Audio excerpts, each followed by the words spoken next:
ਇੱਕ ਮਿੰਟ ਮੈਂ ਤੁਹਾਨੂੰ ਦੱਸਦਾ ਇਹ ਤੇ ਇੱਕ ਮਿੰਟ ਡੈਡੀ ਹੋਰ ਲਿਆ ਅੰਡੇ ਯਾਰ ਹੋਰ ਲਿਆ ਉਹ ਯਾਰ ਰਹਿਣ ਦੇ ਤੂੰ ਵੱਖਰਾ ਕਾਹਦਾ ਹੁਨਰ ਬਣਿਆ ਫਿਰ ਹੋਰ ਲਿਆ ਤੂੰ ਚੁੱਪ ਕਰਕੇ ਬਹਿ ਜਾ ਸਾਡੇ ਮੈਂ ਹੋ ਸਕਦਾ ਉਹਦਾ ਸਾਈਜ਼ ਹੋਰ ਹੋ ਗਿਆ ਮੁਲਾਜ਼ਮ ਆ ਸਾਡਾ ਭਾਜੀ ਤੁਹਾਡਾ ਅੱਲਾ ਖੈਰ ਕਰੇ ਤੁਸੀਂ 2 ਦਿਨ ਦਾ ਅੰਡਾ ਰਕਵਾਇਆ ਹਾਂਜੀ ਹਾਂਜੀ ਤੇ ਇਹਦੇ ਹਿਸਾਬ ਨਾਲ 2 ਦਿਨ ਦੇ 2 ਦਿਨ ਦੇ ਅੰਡੇ ਆ ਦੇਖ ਲਓ ਰੱਖ ਯਾਰ ਸਾਈਜ਼ ਇੱਕੋ ਜਿਹਾ ਹੀ ਆ ਨਾ ਸਾਰਾ ਇਹ ਦੇਖੋ ਤੁਸੀਂ ਇਹ ਥੋੜਾ ਸਾਈਜ਼ ਮੈਨੂੰ ਵੱਡਾ ਲੱਗਦਾ ਨਹੀਂ ਦੇਸੀ ਅੰਡੇ ਵੱਡਾ ਨਹੀਂ ਉਹ ਸੇਮ ਹੀ ਹੁੰਦਾ ਵਾ ਦੂਜੇ ਇਹ ਦੇਖੋ ਆ ਸਾਰਾ ਸੇਮ ਸਾਈਜ਼ ਆ ਇੱਕੋ ਹੀ ਨਾ ਤੇ ਇਹਦੇ ਚ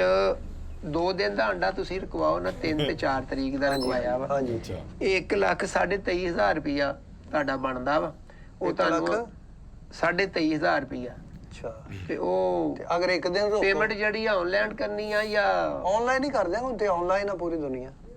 ਤੇ ਉਹ ਤੁਹਾਨੂੰ ਦੇ ਦਈਏ ਅਗਰ ਇੱਕ ਦਿਨ ਦਾ ਰੋਕੋ ਤਾਂ ਫੇਰ ਕਿੰਨੇ ਬਣਦੇ ਇੱਕ ਦਿਨ ਦਾ ਰੋਕੀਏ ਤੇ ਇਹ ਬਣ ਗਿਆ ਕੋਈ 1,50,000 ਹਾਂ 60,000 ਰੁਪਇਆ ਬਣਨਾ ਭਾਈ ਦਰਜਨ ਕਿੰਨੇ ਦੇ ਦਰਜਨ ਹਾਂਜੀ ਦਰਜਨ ਯਾਨੀ ਕਿ ਇੱਕ ਦਰਜਨ ਜ਼ਾਰੀ ਬਾਤ ਆ ਤੁਸੀਂ ਅੱਗੇ ਫਿਰ ਉਹ ਹਾਂਜੀ, ਹਾਂਜੀ। ਉਹ ਪੂਰੇ ਸ਼ਹਿਰ ਚ ਜਿਹੜੇ ਦੇਣੇ ਆ ਆ ਨਹੀਂ ਦੱਸਣਾ ਤੁਹਾਡਾ ਫਰਜ਼ ਆ ਤੁਸੀਂ ਦੱਸੋ ਹਾਂਜੀ ਇੱਕ ਦਰਜਨ ਬਣੀ ਜੀ 330 ਰੁਪਏ ਦੀ 330 ਰੁਪਏ ਦੀ ਹਾਂਜੀ 6 ਅੰਡੇ ਕਿੰਨੇ ਦੇ ਬਣੇ ਨਹੀਂ ਇਹ ਤੇ ਜਿਨ੍ਹਾਂ ਨੂੰ ਤੁਸੀਂ ਦਵੋਗੇ ਤੁਹਾਡੇ ਜ਼ਾਰੀ ਬਾਤ ਹੈ ਨਹੀਂ, ਹਿਸਾਬ ਮੈਨੇਜਰ ਤੇ ਲਾਓ। ਵਗੈਰਾ ਹੋਣਗੇ ਨਾ ਅੱਗੇ ਜਿਹੜਾ ਤੇ ਲਾਓ ਭਾਜੀ ਹਿਸਾਬ ਤੇ ਲਾਓ ਹਾਂਜੀ। ਗੱਲ ਨਹੀਂ ਸਮਝੇ ਹਿਸਾਬ ਤੇ ਲਾਓ 300 ਇਹਨੇ ਲੈਣੇ ਕਰ ਦਰਜਨ ਹੀ 6 ਅੰਡੇ ਲਊਗਾ ਇਹ ਭਾਜੀ 165 ਰੁਪਏ ਦੇ 6 ਬਣ ਗਏ 6 ਤੇ 6 ਆਂਡੇ ਬਣ 3 ਕਿੰਨੇ ਦੇ ਬਣੇ ਤਿੰਨ ਅੰਡੇ 3 ਆਂਡੇ ਬਣ ਗਏ 3 ਆਂਡੇ ਬਣ ਗਏ ਭਾਜੀ 85 ਰੁਪਏ ਦੇ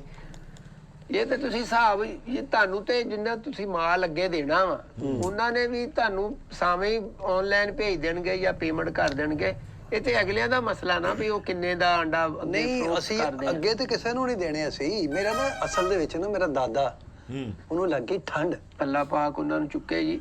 ਅੱਲਾ ਪਾਕ ਸੇਧ ਦੇਵੇ ਉਹਨਾਂ ਨੂੰ। ਸੇ ਚੁੱਕੇ ਵੇ ਲੱਗੇ ਏਦਾਂ ਕਹੀਦਾ ਹੁੰਦਾ ਨਾ ਚੁੱਕੇ ਕੀ ਮਤਲਬ ਉਹ ਬਜ਼ੁਰਗ ਹੁੰਦੇ ਆ ਫਿਰ ਜਾਣਾ ਤੇ ਹੁੰਦਾ ਹੀ ਆ ਤੇ ਉਹ ਫਿਰ ਡਾਕਟਰਾਂ ਨੇ ਦੱਸਿਆ ਨਾ ਕਿ ਇਹਨਾਂ ਨੂੰ ਤੁਸੀਂ ਨਾ ਆਂਡਾ ਉਬਾਲ ਕੇ ਦੇਣਾ ਹੈ। ਉਹ ਤੇ ਜ਼ਾਰੀ ਇਹ ਬਾਤ ਉਬਾਲਣ ਵਾਲੇ ਫਰਾਈ ਵਾਲੇ ਕਿਹੜੇ ਸਾਰੇ ਇੱਕ ਹੀ ਹੁੰਦੇ ਆ ਜਿਹੜਾ ਤੇ ਮਰਜ਼ੀ ਆਮਲੇਟ ਵਾਲੇ ਕਿਹੜੇ ਹੁੰਦੇ ਯਾਰ ਆਂਡਾ ਇੱਕ ਹੀ ਹੁੰਦਾ ਵੇ ਤੁਸੀਂ ਕਰਨਾ ਵਾ ਬਾਲਣਾ ਫਰਾਈ ਕਰਨਾ ਜਾਂ ਆਂਡਾ ਇੱਕ ਹੀ ਹੁੰਦਾ। ਆਂਡਾ ਇੱਕ ਹੀ ਹੁੰਦਾ